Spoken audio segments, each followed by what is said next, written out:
नमस्कार शेतकरी मित्रांनो, सध्या ज्या शेतकऱ्यांनी मकाची पेरणी असेल किंवा लागवड केलेली असेल, सध्या जे काही या 2-3 दिवसांमध्ये पावसाचे वातावरण दिसून येत आहे सर्वत्र, त्यामुळे मकावरती जे काही अळीचे प्रमाण आहे हे जास्त वाढल्याचे देखील दिसून येत आहे. आता शेतकरी मित्रांनो, आजच्या या व्हिडिओमध्ये आपण हेच पाहणार आहोत की शेतकऱ्याला घरगुती उपाय फवारणीचा, म्हणजेच ज्याने मकाची जी काही मकावरती फवारणी केल्यानंतर आपण याच्या आधी ट्रायल घेतलेली आहे की ही सगळ्यात सोपी घरगुती कमी पैशाची फवारणी केल्यानंतर मकावरती जे काही अळीचे प्रमाण आहे हे नायनाट होत आहे.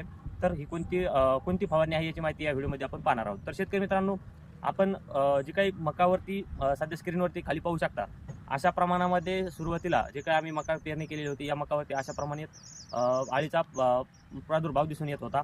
परंतु मला असंच फवारणी करण्यासाठी एका मित्राकडून कळाले की तुम्ही मकावरती आपले जे काही डिटर्जंट पावडर आहेत, म्हणजे जो काही निरमा आहे, या निरम्याची फवारणी या मकावरती करा. या निरम्याचा चांगल्या प्रकारे फायदा या मकावरती होत असतो, अशी मला माहिती मिळाल्यानंतर मी म्हणलं आता यामध्ये काय जास्त आपल्याला फवारणीसाठी पैसा लागणार नाही, त्यामुळे आपण एकदा ट्रायल घेऊ. ट्रायल घेतल्यानंतर आपण यावरती व्हिडिओ बनवू.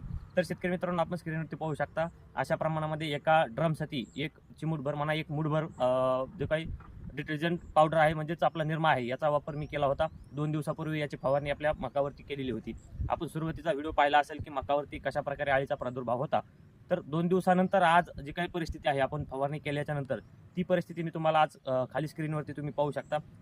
आता जे काही पान सुरुवातीला अळीनं खाल्लेलं आहे ते काही दुरुस्त होऊ शकत नाही, पण जी काही पोंगळ्यामधील अळी आहे ही पूर्णतः या अळीचा नायनाट झालेला आहे.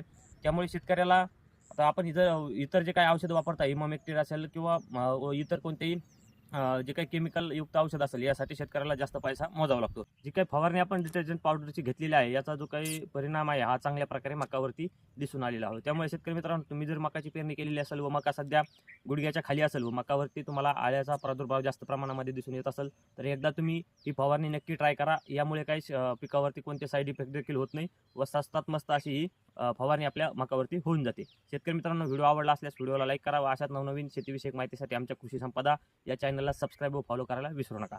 धन्यवाद मित्रांनो.